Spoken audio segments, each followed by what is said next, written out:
I'm Noah, I'm 32 years old, and while I was trying to build a life for myself halfway across the world, my own brother sold my inheritance out from under me. The call came on a Tuesday. In Berlin, it was just after 3 p.m., and the afternoon light was slanting through the big glass windows of the architecture firm where I worked. It was the kind of quiet, focused afternoon I loved. I was sketching a blueprint, completely lost in the lines and angles, when my phone buzzed with an unfamiliar number from the States. I almost ignored it. It was probably a spam call, but something made me pick it up. Noah. The voice was older, raspy but clear. Yes, this is he. Noah, this is Arthur Harrison. I was your grandmother Eleanor's attorney. We spoke briefly after the funeral. A cold feeling like ice water trickling down my spine started to spread through my chest. Lawyers don't call out of the blue with good news. Mr. Harrison, of course. Is everything all right? There was a pause, and I could hear the rustle of papers on his end. Son, there's no easy way to say this. I'm handling the final probate filings for your grandmother's estate, and I've just been notified. The condo, Eleanor's condo, has been sold. The pen slipped from my fingers and clattered onto the desk. My colleague in the next cubicle glanced over. I turned away, facing the window, my reflection a pale, confused ghost against the German sky. Sold? What do you mean, sold? That's not possible. She left it to me. It was in her will, I know, Mr. Harrison said, his voice calm, steady. It was the kind of voice you wanted in a crisis. I'm looking at a copy of the deed of sale right now. It was filed last week, signed by your brother Leo, acting as executor. Leo. The name felt like ash in my mouth, my perfect older brother. The golden boy, the one who could do no wrong. But he can't do that. He knows she left it to me. He seems to believe he had the authority. Another rustle of paper. I've only seen the digital copy so far, but I have to tell you, son, there's something not quite right here. The notary's seal, for one. But we'll get to that. He paused again, and I could almost hear the gears turning in his sharp old mind. Then he let out a dry little chuckle, a sound completely at odds with the dread coiling in my stomach. You know, Noah, he said, and his voice held a new edge, a glint of something I couldn't quite place. Whoever forged this document, they were clever, but not clever enough. He let out a soft sigh. What a fool. What a fool. That single sentence hung in the air long after we'd hung up. It was a life raft in a sea of shock and betrayal. I stood there, staring at the Berlin skyline, but all I could see was my grandmother's apartment, the place that was supposed to be my anchor, my home, and my brother's smiling face. Before I could explain what that single sentence truly meant, and the absolute chaos it would unleash, I have to take you back. You have to understand the board on which this twisted game was played.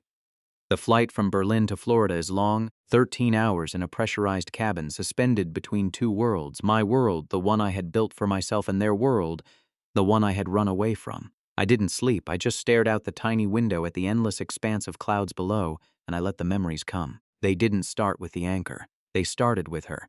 Grandma Eleanor, her apartment wasn't just a property. It was a sanctuary. It was on the 12th floor of an old but beautifully maintained building overlooking the bay. I could still smell it if I closed my eyes. The faint scent of lemon polish, salt from the sea breeze, and the warm, comforting aroma of the shortbread cookies she always had waiting in a tin on the counter. While my parents' house was a museum of perfection, all beige carpets and fragile decor where I was afraid to breathe too loudly, Grandma's place was alive. Her walls were covered in bookshelves groaning under the weight of novels and art history tomes. Sunlight streamed in through the big balcony doors, illuminating the dust motes dancing in the air like tiny fairies. She was the one who saw me, really saw me.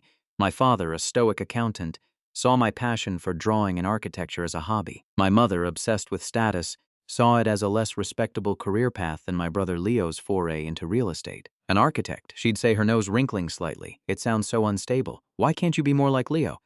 He's a natural-born salesman.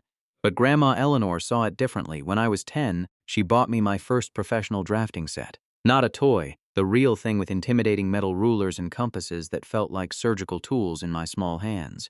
We would sit at her big oak dining table for hours. She'd be reading, and I'd be drawing skyscrapers that touched the clouds, fantastical bridges, dream houses. She never just praised the drawings. She'd study them, her brow furrowed in concentration. Tell me about this load-bearing wall, Noah? She'd ask seriously. How are you supporting this cantilevered balcony? She made me feel like a creator, a builder of worlds. I remember one afternoon, I must have been 16, I was complaining about a fight with my mom. She wanted me to quit the school art club to focus on my math grades so I could get into a proper business school just like Leo. I was angry and hurt, feeling like they were trying to sand down all my edges to fit me into a box I was never meant for. Grandma was watering her orchids on the balcony. She didn't turn around, just kept misting the delicate petals. Your parents love you, Noah, she said softly, but they see the world through a lens of fear. They're afraid you'll fail, so they want you to take the safest path. She finally turned to face me, her eyes, the same shade of blue as the deep ocean, locking onto mine. But you are not built for the safe path. You have a fire in you. I see it. She came over and cupped my face in her hands, her skin soft and papery. Listen to me, she said, her voice fierce. Don't ever let them make you a smaller version of yourself, Noah. Not them, not anyone. Your life is your design. Build it tall, build it strong, and build it exactly the way you see it. That was her gift to me. Not the condo, not the inheritance, but permission. Permission to be myself. The condo was just the physical manifestation of that belief. It was her telling me, even after she was gone, that I had a place in the world, a foundation to build from, a home to return to if my own designs ever came crashing down. And my brother had taken a sledgehammer to it. The memories of Grandma's apartment were warm, a comforting blanket. But as the plane droned on, they started to curdle, replaced by colder, sharper images. The family dinners, the holidays, the endless, suffocating comparisons to Leo. Leo was 2 years older, and from the moment he was born, he was the sun around which our family's universe revolved. He was handsome, charming, athletic. He got straight A's without seeming to try, was the captain of the football team, and could talk his way into or out of anything. He was everything I wasn't. I was quiet, introspective, more comfortable with a sketchbook than a football. Our parents, Carol and Richard, didn't just prefer Leo, they celebrated him, often at my expense. It wasn't always malicious. Most of the time it was casual, thoughtless, which somehow made it worse. I remember Leo's high school graduation. My parents bought him a brand new convertible, a shiny cherry red boat of a car that he paraded around town. The party they threw was legendary. Half the town was there.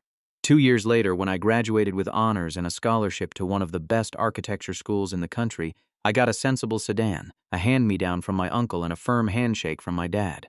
Make us proud, he'd said, which was code for, try to keep up with your brother. Dinner conversations were the worst.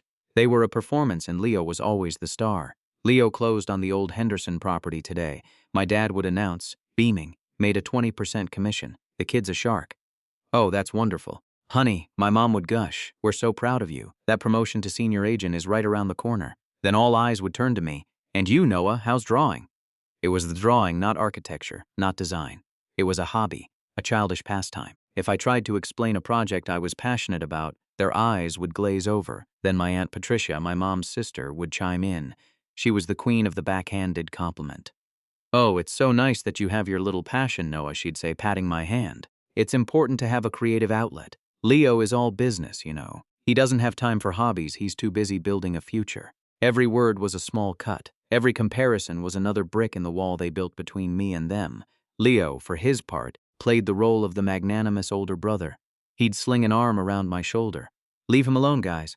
He's the artist. We can't all be good with numbers. He'd say it with a wink, as if he were defending me, but we both knew what he was doing. He was cementing his status as the practical, successful one and mine as the dreamy, unreliable one. That was their narrative, and they stuck to it for 30 years. Leo was the success. Noah was the project. Leo was the safe bet. Noah was the risk. It was no wonder, then, that I ran. I moved to Berlin the first chance I got. It wasn't just about a job opportunity. It was about breathing. It was about escaping the shadow of the golden boy and the weight of my family's disappointment. I thought thousands of miles would be enough. I was wrong. The last time I saw Grandma Eleanor in person was the Christmas before she passed. She was more fragile than I'd ever seen her, but her spirit was as sharp as ever. She made me promise to email her every week with updates on my projects in Berlin, and she held my hand for a long time when I left, as if she knew it would be the last time. Our final conversation was a video call just a few days before the end. Her voice was weak, a faint whisper, but her eyes were clear. She was in her favorite armchair, the one by the balcony doors, the afternoon sun creating a halo around her silver hair. Noah, she'd whispered, her face pixelated on my laptop screen. I need you to listen. I leaned closer, my heart aching. I'm here, Grandma. I'm listening. The apartment, she said, each word an effort. It's for you. I've made it ironclad. It's your foundation, a place you can always come back to no matter what.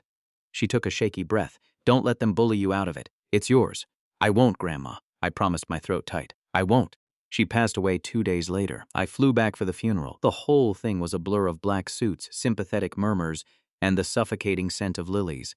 My parents were distraught, but in a performative way. Leo, however, was a rock. He handled everything. He arranged the service, wrote the eulogy, greeted every guest. He was the perfect, responsible son in a time of crisis. Everyone said so. Thank God for Leo, Aunt Patricia whispered to me at the wake. I don't know what your mother would do without him. He's taken care of everything. He certainly had. The day after the funeral, there was a family meeting at my parents' house. It wasn't a meeting. It was a coronation. Okay, Leo started, pulling out a briefcase. He was already in business mode. There's a lot of paperwork to sort through with Grandma's estate. As I'm here and I'm in real estate, it just makes the most sense for me to be the executor. It'll be faster, cleaner. He looked at me. Nah, you're all the way in Germany. It would be a nightmare for you to handle this from overseas. I'll take care of it all, and once everything is settled, I'll make sure you get what's yours. My mother nodded enthusiastically. Yes, that makes perfect sense. Leo knows what he's doing. My father grunted in agreement. Let Leo handle it. I should have fought it. That little voice in my head, the one that sounded a lot like Grandma, was screaming at me. But I was grieving, I was exhausted, and I was outnumbered. Arguing would have caused a massive fight, and I would have been painted as the difficult, ungrateful son causing drama after a funeral, so I just nodded. Okay, Leo, if you think it's best. His smile was triumphant. Great, it's settled then. I flew back to Berlin a few days later, naively believing that my brother, for all his flaws, would honor our grandmother's final wish. I trusted him. That was my first mistake. The truth is, the moment I agreed to let him be the executor, the ink was already drying on his plan. He wasn't just settling an estate, he was orchestrating a heist, and I had just handed him the keys. The taxi from the airport dropped me off at my parents' pristine suburban house. The lawn was perfectly manicured, the flowers in the garden bed arranged by color.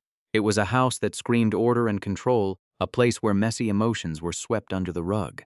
I took a deep breath and walked up to the front door, my heart pounding a nervous rhythm against my ribs. My mother, Carol, opened the door before I could ring the bell. Her face, usually composed, was tight with a mixture of surprise and annoyance. Noah, what are you doing here? You didn't say you were coming. There was no hug. No, it's so good to see you. I needed to come back, Mom. We need to talk about Grandma's condo. She stiffened, her eyes darting past me as if checking for spies. Oh, for heaven's sake, come in. Don't make a scene on the front porch.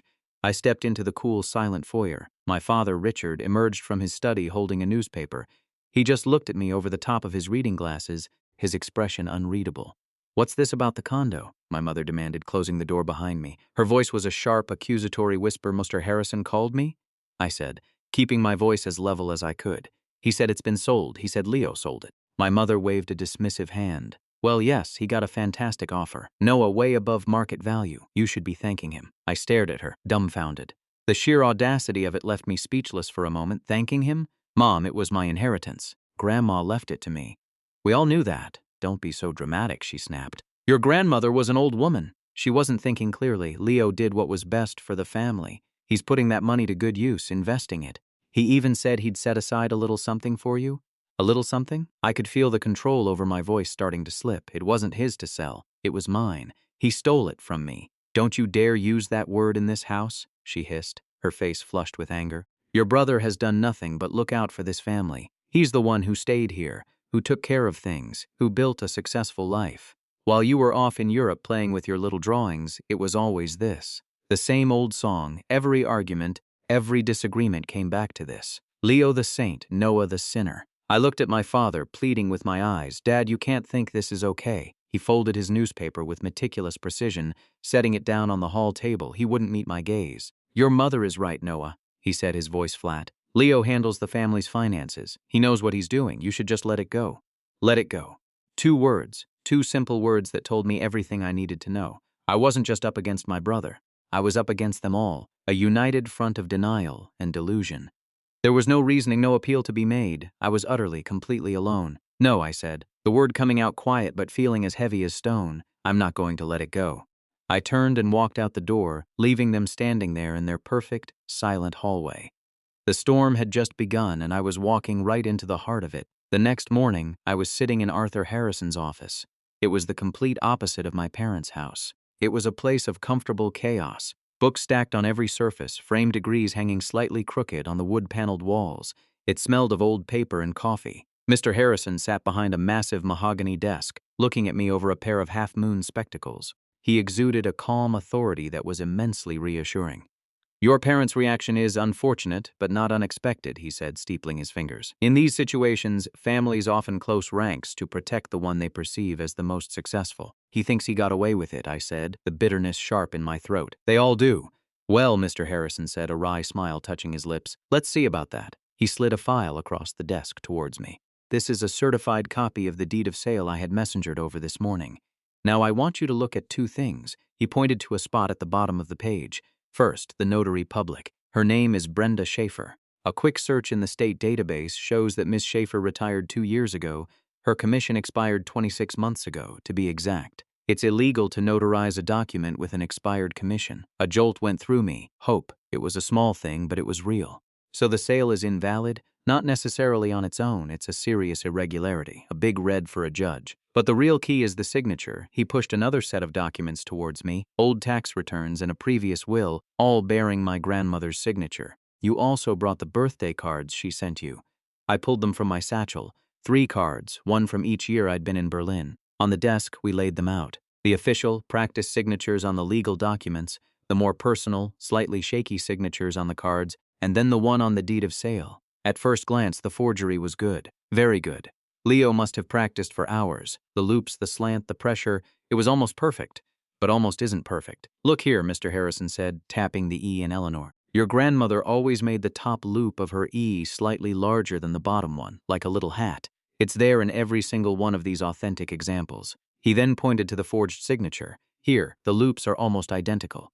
It's a textbook sign of a forger. They're concentrating so hard on mimicking the overall shape that they miss the natural, ingrained habits of the writer. He pointed to another spot and the N at the end of her name. She always finished with a sharp upward flick. See it? But on the deed, the stroke just stops. It's hesitant. We spent the next hour poring over the documents, and with every tick of the grandfather clock in the corner, the case against Leo grew stronger. It was more than just a feeling now. It was evidence. Cold, hard facts on paper. It was the first crack in the wall of my family's lies. This is good, Mr. Harrison said, leaning back in his chair. This is very good. We'll need to hire a forensic handwriting expert to make it official, but I'm confident in what they'll find. He looked at me, his eyes serious. This is going to get ugly, Noah. Are you prepared for that? I thought of my grandmother's voice. Don't ever let them make you a smaller version of yourself. I am, I said, my voice steady for the first time in days. Let's do it. I had just gotten back to my hotel room when my phone rang. The caller ID flashed a name I hadn't seen in months. Leo, a bitter laugh escaped me. The timing was almost comical. I let it ring twice, took a deep, steadying breath, and answered, "Hey, little brother." His voice was exactly as I remembered it, booming, overly confident, dripping with the smug satisfaction of someone who believed he was the smartest person in any room. Heard you were back in town. You should have told me. We could have gotten a beer. I've been busy, Leo, I said. My voice flat. Yeah, I'll bet. I could almost hear the smirk in his voice. Listen, the reason I'm calling, I know Mom probably told you about Grandma's condo. I just wanted to clear the air. I got a cash offer way over asking. I had to jump on it. It was the smart financial move for the estate. He was using his real estate agent voice, smooth, reasonable, making it all sound like a favor. It wasn't the estate's condo to sell, Leo. It was mine, he sighed, a theatrical sound of long-suffering patience. Look, Noah, I know what the will said, but Grandma wasn't well at the end. She was sentimental. She didn't understand the market or the tax implications. I did what was best for everyone. And hey, don't worry, I'm not leaving you out. Once the funds clear, I'm going to send you a check for $20,000. You can use it to, buy some new pencils or whatever it is you do over there in Germany, $20,000. He had sold my inheritance, a property worth well over $250,000, and was offering me a pittance, a tip like a generous king tossing a coin to a peasant. The insult was so profound it was almost breathtaking. For a moment, pure white-hot rage surged through me. I wanted to scream at him, to curse him, to tell him what a pathetic, greedy thief he was. But then I remembered Mr. Harrison's calm face, the evidence, the shaky E and the dead-end N, and I felt a sudden, icy calm descend over me. I had him. He just didn't know it yet. That's generous of you, Leo, I said, my voice dangerously quiet. Hey, what are brothers for? He said, chuckling, completely oblivious. I just wanted to make sure we were cool. Oh, we're cool, I said. Just one question for you. Shoot. I paused, letting the silence stretch. It's funny, I said, making my voice sound casual, curious. I was just looking at the birthday card Grandma sent me last year. The way she signed her name. It's not quite the same as the signature on the deed of sale. Her E is different. Isn't that strange? The silence on the other end of the line was instantaneous and absolute. The cheerful, booming confidence vanished, replaced by a dead, heavy quiet. I could hear his breathing, suddenly shallow. What are you talking about? He finally stammered, his voice a full octave higher. Just an observation, I said smoothly. You have a good day now, brother. I hung up the phone before he could reply. My hand was shaking, not from fear but from adrenaline. The first shot had been fired, and I had hit my target dead center. The golden boy was scared, and this was only the beginning. The phone call with Leo galvanized me. The fight was no longer just a legal battle. It was personal. He had shown his hand, his complete and utter disrespect for me and for our grandmother's memory. Now it was my turn to build a case he couldn't wriggle out of. Mr. Harrison had advised me to gather as much supporting evidence as I could. Anything that could establish my grandmother's state of mind and her intentions. My first stop was the condo building itself. I paid a visit to Mrs. Gable, who lived in the apartment next to my grandmother's for over 40 years. She was a tiny woman with bright, bird-like eyes and a memory as sharp as a tack. I found her tending to her rose bushes in the communal garden. "Noah, dear, I thought that was you I saw the other day," she said, pulling off her gardening gloves. "I was so sorry to hear about Eleanor. She was the heart of this building." After we talked for a bit about Grandma, I gently steered the conversation. "Mrs. Gable, I know this might be an odd question, but do you remember seeing my brother Leo at the apartment any time after the funeral?" Her eyes narrowed in thought. "Yes, of course. He was here the very next day. Cleared the place out so fast it made my head spin." She paused, tapping a finger to her lip. "You know, it was funny. He was with another man. Not one of the movers. A man in a cheap suit carrying a briefcase. They were in and out in less than an hour. I remember thinking it was strange because Eleanor always used Mr. Abernathy from down the street for any official business. He's the notary everyone here uses." My pulse quickened. "Did you get a look at this other man?" "Not a good one, dear, but he looked nervous. Kept looking over his shoulder. It wasn't a smoking gun, but it was another piece of the puzzle. A strange man. A cheap suit, a nervous demeanor. It all painted a picture of a transaction that was happening in the shadows." My next call was to Dr. Miller, my grandmother's physician, and one of her oldest friends. I explained the situation, and he was immediately incensed on my behalf. "That's an outrage," he boomed over the phone.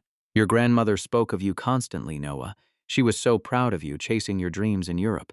She told me no less than a dozen times that the condo was your safety net. She was worried your parents were putting too much pressure on you to be like your brother. She wanted to make sure you had your own foundation, something nobody could take away from you. Would you be willing to testify to that, Dr. Miller, if it comes to it?" "In a heartbeat, son," he said without hesitation. Eleanor was as sharp as a tack until the very end. Anyone who says otherwise is a damn liar. I hung up the phone with a renewed sense of purpose. I wasn't just fighting for a piece of property anymore. I was fighting for the truth of who my grandmother was. I had a witness who saw Leo's suspicious meeting and a respected doctor who could attest to Grandma's clear intentions. My little folder of evidence, the one I had labeled truth, was getting thicker.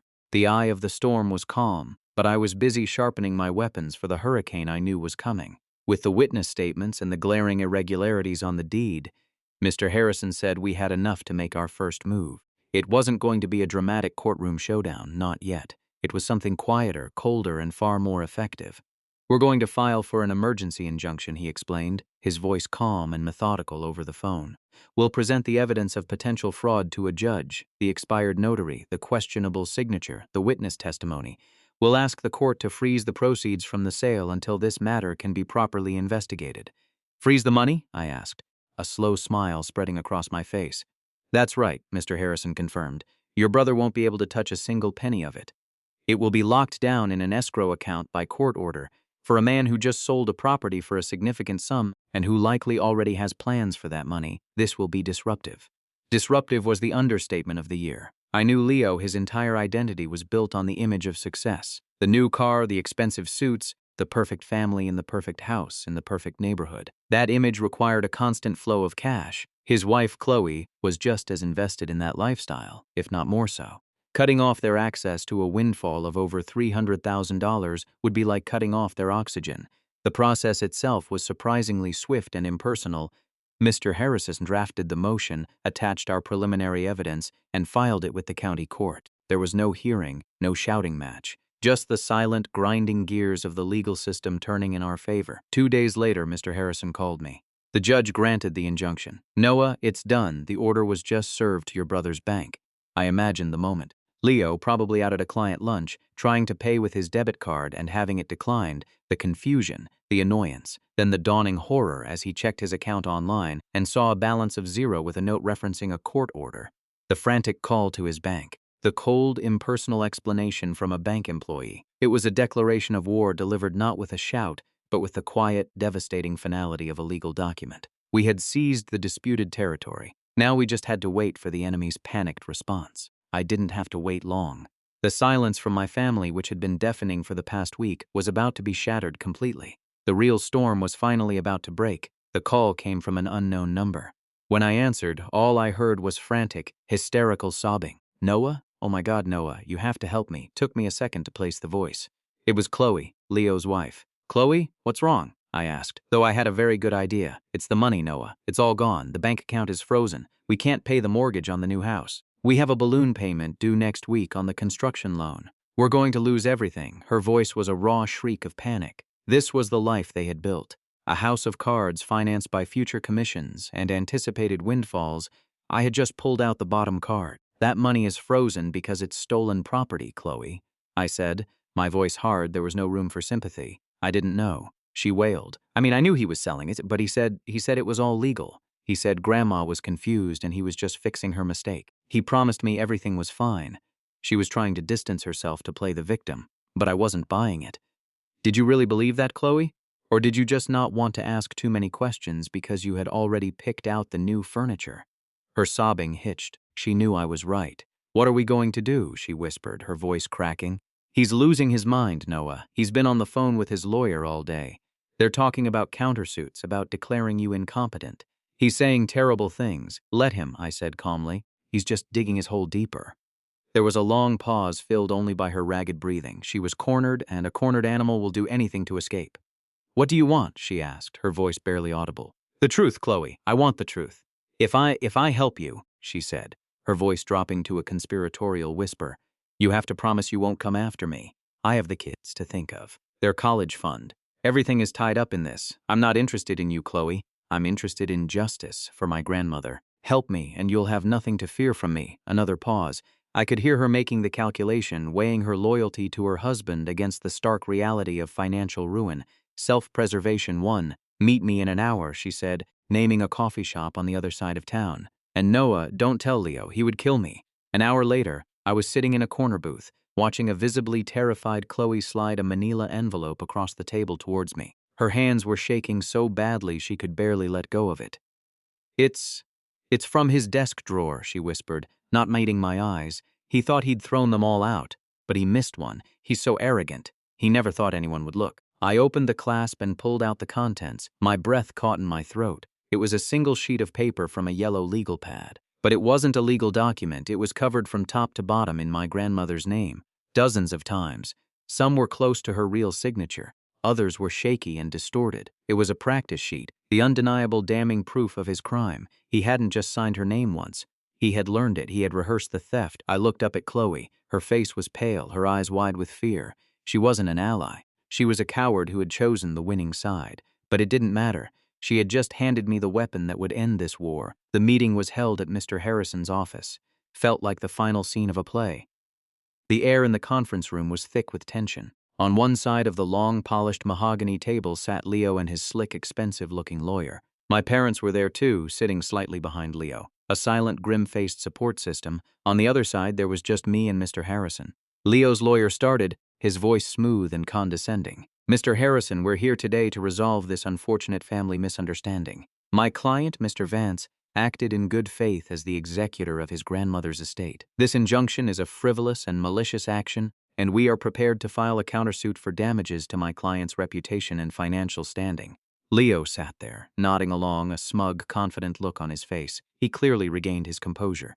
He believed this was a negotiation. He believed he could bully his way out of this. Mr. Harrison listened patiently until he was finished. Then he leaned forward, placing his hands flat on the table. "A misunderstanding?" he said, his voice quiet but carrying an immense weight. "Let's talk about the misunderstandings." He slid a copy of the deed across the table. Was it a misunderstanding that the notary's commission had been expired for over 2 years? Leo's lawyer started to speak, but Mr. Harrison held up a hand. Was it a misunderstanding when your client's neighbor, Mrs. Gable, witnessed him entering the apartment with an unknown man in a cheap suit the day after the funeral? Leo's confident smirk began to waver. My mother shifted uncomfortably in her chair. "And what about the signature itself?" Mr. Harrison continued, his voice picking up speed. "We hired a leading forensic document examiner, Dr. Anya Sharma. Her report concludes with 99.9% certainty that the signature of Eleanor Vance on this document is a forgery. He dropped a thick, bound report on the table. The word forgery was visible even from across the room. Leo's face had gone pale. "This is ridiculous. It's her signature. The expert is wrong," he blustered. "Is she?" Mr. Harrison said softly. He reached into his briefcase and pulled out a single sheet of yellow paper sealed in a plastic evidence bag. He placed it gently in the center of the table. It was the practice sheet. The room fell completely silent. I watched as the color drained from Leo's face. His eyes were wide with sheer primal panic. He looked at my parents, but they just stared at the sheet of paper, their faces a mask of horror and disbelief. My mother's hand went to her mouth. Leo's mask of perfection shattered into a million pieces. The golden boy was gone. In his place was just a common thief caught red-handed. He opened his mouth, but no sound came out. His lawyer looked at the sheet, then at his client, and a look of profound disgust crossed his face. He knew it was over. And in that moment of absolute crushing silence, I decided to deliver the final blow, the one they never saw coming. "You know," I said, my voice cutting through the tension, "the condo was never the most important thing she left me." All eyes turned to me. "Mr. Harrison," I said, keeping my gaze locked on my brother, "perhaps now would be a good time to inform them about the Eleanor Vance Trust Fund." Mr. Harrison allowed himself a small, satisfied smile. "Of course," he cleared his throat. "It seems that in her final years, Eleanor, with the help of her financial advisor, quietly consolidated the majority of her liquid assets, stocks, bonds, investment properties into a private trust. She did this to protect it. The sole beneficiary of this trust, which is valued at just over $2 million, is Noah. If the practice sheet had been a gut punch, this was a cannonball." My mother let out an audible gasp. My father looked like he'd been turned to stone, and Leo looked like he was going to be physically sick. The blood drained from his face, leaving a pasty, gray mask. He had gone to war over a small plot of land, completely unaware that I had just inherited the entire country. The irony was so thick, so perfect, it was almost beautiful. He hadn't just been a thief, he'd been a fool. This is the moment that changed everything, the moment I finally took back control of my own life. The air in the room had changed. The power had shifted so completely, so seismically, that it was a physical presence. Leo's lawyer, a man who had walked in full of bluster and threats, now looked at his client with utter contempt. My parents were staring into the middle distance, their minds clearly reeling from the revelation of the trust fund. They weren't just processing Leo's crime. They were processing their own catastrophic misjudgment. Leo was broken. He was slumped in his chair, staring at the damning yellow sheet of paper. The golden boy had melted. His lawyer cleared his throat. Given this new information," he stammered, "my client is prepared to discuss a settlement." "There will be no settlement," I said, my voice ringing with a clarity I hadn't felt in years. "There will only be terms. My terms." Mr. Harrison nodded at me to continue. "First," I began, "the sale of the condo will be voided. Leo will use his own money, not the estate's, not his frozen account, to return the full purchase price, plus damages and inconvenience fees, to the Henderson family who bought it in good faith. They are innocent victims in this, and they will be made whole by him."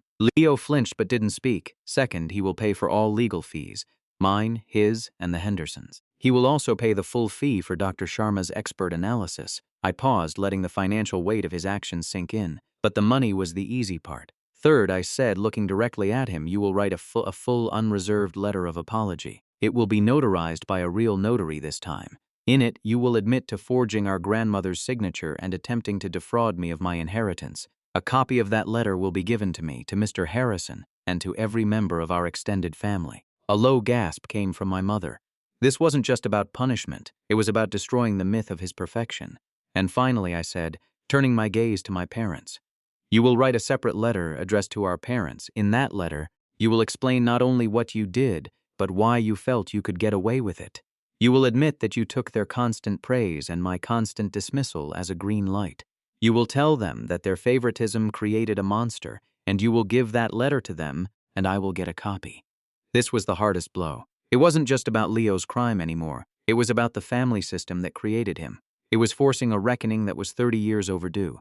"If you agree to these terms, I will instruct Mr. Harrison not to turn over the evidence to the district attorney for criminal prosecution." I concluded. "You have 24 hours to decide. The offer will not be repeated." There was no negotiation. There was no discussion. I stood up. Mr. Harrison stood up. We walked out of the conference room, leaving them to sit in the rubble of the life they had built on a foundation of lies. They accepted the terms, of course they did, the threat of criminal charges, of a public trial, of jail time. It was more than Leo's fragile ego or my parents' obsession with appearances could ever bear. A few days later, after the legal documents had been signed and the process of righting Leo's wrongs had begun, I went to my parents' house one last time. I needed to close this chapter. I found them in the living room. The TV was off. They were just sitting there in the dim light, surrounded by their perfect furniture and their perfect silence. They looked older, smaller. My mother was the first to speak. Her voice was brittle. "We got Leo's letter." I didn't say anything. I just waited. We never meant for it to go this far," she said, her words barely a whisper. "We just always thought he was so capable. And you were so far away." It wasn't an apology. Not really. It was an excuse. An explanation rooted in the same flawed logic that had caused all this pain. "You didn't think I was capable," I said. "Not as an accusation, but as a statement of fact. You thought I'd waste it. You thought I was a bad investment. That's the truth, isn't it?" My father, who had been silent this whole time, finally looked at me. There was a profound sadness in his eyes, a flicker of something that might have been regret. "We made a mistake, Noah," he said, his voice hoarse. "We were wrong." It was the closest I would ever get to a real apology from him, and I knew it. I stood there for a moment looking at these two people who were my parents, but felt like strangers. I didn't feel anger anymore, just a deep, hollow sadness for what we had lost, for what we could have been. "I'm going to be staying in the States for a while," I said. "I'm starting a business, but I need space from all of this, from you." I set a boundary for the first time in my life, a wall they couldn't cross. "I don't know when I'll be ready to talk again. It might be a long time. You need to respect that." My mother started to cry, silent tears tracking down her cheeks. My father just gave a single slow nod. I turned and left without another word. As I closed the door behind me, I felt a weight lift from my shoulders that I didn't even realize I had been carrying my entire life. I was free, not just financially secure, but truly, fundamentally free from their judgment and their expectations. The confrontation was over. The healing could now begin. 6 months can feel like a lifetime. I didn't go back to Berlin. The life I had there felt like it belonged to someone else, a younger, more uncertain version of myself. The trust fund my grandmother had so wisely set up gave me something I'd never had before: freedom. I moved to a city a few hours up the coast, a place where the architecture was interesting and nobody knew my name. With a portion of the inheritance, I did something I had only dreamed of. I started my own boutique architecture firm. I rented a small, sunlit office downtown and hired a handful of talented young designers. I named it the Eleanor Design Group. Work became my therapy. I poured all my energy into it, designing homes that were not just beautiful but functional, spaces that felt alive. We got our first big project, a community library, and we won an award for the design. The feeling of seeing my vision come to life, built of steel and glass and stone, was more satisfying than any amount of money. I was finally building my life to my own blueprint, just like she had told me to. I decided to keep the condo. Selling it felt wrong, like selling a part of her. It needed healing, just like I did, so on the weekends I would drive down and work on it. I tore out the old carpets, refinished the hardwood floors that had been hiding underneath. I painted the walls a warm, bright white. I redesigned the kitchen, opening it up to the living area. The work was hard and physical, sanding, painting, demolishing. With every layer of old wallpaper I stripped away, it felt like I was stripping away a layer of old pain. With every fresh coat of paint, it felt like a new beginning. I kept her favorite armchair, the one she was sitting in during our last call, and placed it by the balcony doors where it had always been. The rest of the furniture was new, my own style, but that chair was the heart of the home. One afternoon I was sitting in that chair, drinking a coffee and looking out at the bay. The place was filled with light. It was quiet, peaceful. It no longer felt like a crime scene or a battleground. Felt like home, my home, a foundation, a place to return to.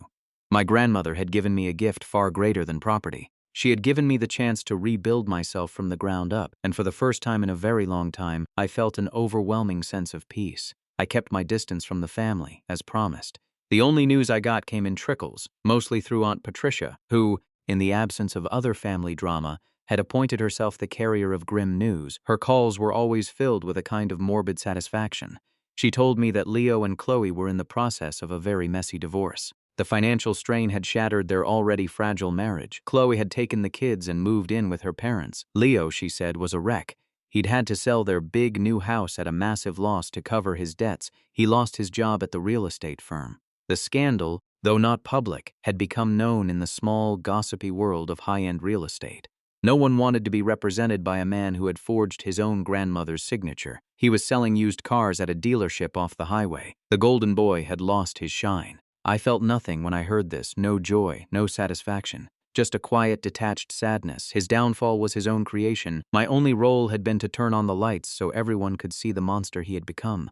Then one day, about a year after the confrontation, a small package arrived at my office. There was no return address, but I recognized the spidery, elegant handwriting of my mother. My hand hesitated before opening it. I wasn't sure I was ready for whatever was inside. A desperate plea for reconciliation, a letter full of excuses. But curiosity won out. Inside, nestled in a bed of tissue paper, was a beautiful antique silver pocket watch. It was my grandfather's. I remembered it from when I was a child. He would let me hold it, feel its weight, listen to its steady, rhythmic ticking. It was a family heirloom, the kind of thing passed down from father to son. My mother had always said in front of everyone that it would one day belong to Leo. There was a small, folded note tucked beside it. It wasn't a long letter. It was just 5 words, written in my mother's hand. Your grandmother was right. I sank down into my office chair, holding the cool, heavy weight of the watch in my palm. This was it. This was the apology my mother could never speak aloud. It was a concession, a transfer of legacy. It was an admission that they had bet on the wrong son. I didn't know if our relationship could ever be truly repaired. The wounds were too deep, the years of neglect too vast.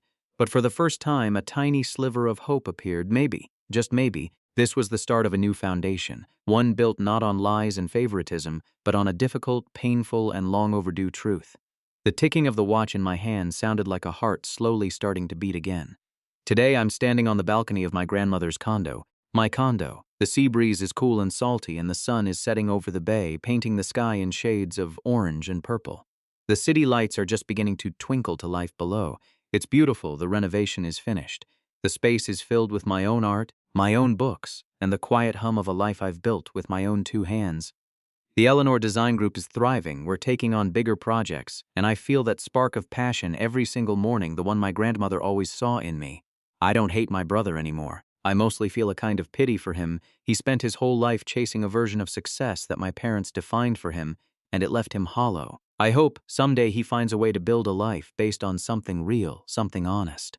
My relationship with my parents is quiet. We speak on holidays, short and somewhat formal calls. The pocket watch sits on my desk, a constant reminder of their silent admission. Maybe one day there will be more, but for now the honesty of distance is better than the dishonesty of forced closeness. I realize now that the struggle was never really about the condo or even the money. It was about my own value. My whole life I had allowed my family's narrative to define me. The dreamer, the second best, the one who wasn't quite good enough. But my grandmother knew better. She left me a home and a fortune. Yes, but those were just tools. Her real inheritance, the one that truly changed my life, was the unwavering belief that I was enough, just as I was. The fight to reclaim what was mine was really a fight to reclaim myself. It was a journey to finally, fully believe what she had believed all along. My life is my design, and I've built it strong. Looking back, Leo's sale of the condo was not an isolated act of greed. It grew out of a family system that had spent decades treating him as the capable, practical son and Noah as the dreamer who needed to be managed. Grandma Eleanor was the one person who consistently rejected that story. She encouraged Noah's architecture, gave him permission to build a life on his own terms, and made the condo part of that promise by leaving it directly to him as a permanent foundation he could return to. After her death, Noah made the mistake of trusting Leo to handle the estate because he was grieving, living in Berlin, and knew that challenging his brother would immediately become another family conflict. Leo used that trust to sell the condo anyway, while their parents defended him and dismissed Eleanor's wishes as the judgment of an old woman who supposedly did not understand what was best. The first real break in Leo's story came from something small. The deed carried a notary seal from someone whose commission had expired, and the signature did not match Eleanor's natural handwriting habits. From there, the evidence kept building. Mrs. Gable remembered Leo entering the condo with a nervous Miss Anne carrying a briefcase. Dr. Miller confirmed that Eleanor had remained mentally sharp and had repeatedly described the condo as Noah's safety net, and a forensic document examiner later concluded with overwhelming certainty that the signature was forged. Noah then froze the proceeds from the sale before Leo could use them, which exposed how heavily Leo and his wife had already built their lifestyle around money they expected to control. The decisive evidence came from Leo's own home. His wife, Chloe, terrified that their finances were collapsing, handed Noah a sheet covered with repeated attempts at Eleanor's signature. It was not merely suspicious. It showed that Leo had practiced the forgery. When that page appeared in Mr. Harrison's conference room, the image of the untouchable golden boy collapsed in front of his lawyer and his parents. Then came the part Leo had never known about. Eleanor had placed most of her liquid assets, investments, and properties into a private trust worth just over $2 million, with Noah as the sole beneficiary. The condo had never been the center of the inheritance. It was the one piece Leo could see, so it became the thing he tried to steal. Noah used the evidence to force restitution instead of allowing the family to bury the truth again. Leo had to undo the sale, make the innocent buyers whole, pay the legal costs, admit the forgery in writing, and confront the role his parents' favoritism had played in convincing him he could get away with it. Noah then stepped away from the family, stayed in the United States, created the Eleanor Design Group, restored the condo, and built the kind of life his grandmother had always believed he could create. By the end, the inheritance that mattered most was not the property or the trust. It was the belief Eleanor had given him long before any will was opened. What makes this story especially painful is that Leo did not act in a vacuum. He made the decision to forge a signature, and that responsibility belongs to him, but he also spent most of his life being told that his judgment carried more weight than Noah's. The parents treated one son as the obvious success and the other as someone whose choices could be second-guessed. Eventually, Leo seems to have absorbed that hierarchy so completely that even a dead woman's explicit wishes became something he believed he was entitled to overrule. The legal details matter too. Noah does not win because he becomes more aggressive than Leo. He wins because ordinary facts survive the family's narrative. An expired commission, handwriting habits, witness testimony, medical evidence about Eleanor's mental clarity, and finally the practice sheet. The family had spent years deciding whose version of reality mattered. The documents did not care who had been the golden child. The trust fund also changes the meaning of the conflict. Leo risked everything to seize the part of the inheritance he could see, while Eleanor had already protected the larger legacy somewhere he could not reach. That makes his downfall less about bad luck and more about entitlement narrowing his judgment, and the pocket watch at the end is a much quieter kind of reckoning. Noah's mother never gives him the full apology he might have wanted, but sending the heirloom once intended for Leo is an admission that the old family ranking was wrong. It does not repair the past, it simply leaves open the possibility that truth, even late, can become the first honest thing a damaged relationship is built on. One detail from this story is hard to shake. Grandma Eleanor had already made her wishes clear, yet almost everyone around Noah still acted as if they had the right to reinterpret them. Where do you think this family crossed the point of no return? When Leo sold the condo, when the parents defended him, or when the forgery came to light? Share the moment that changed it for you. If you enjoy stories where evidence cuts through family entitlement, like the video and subscribe for more. Thanks for listening.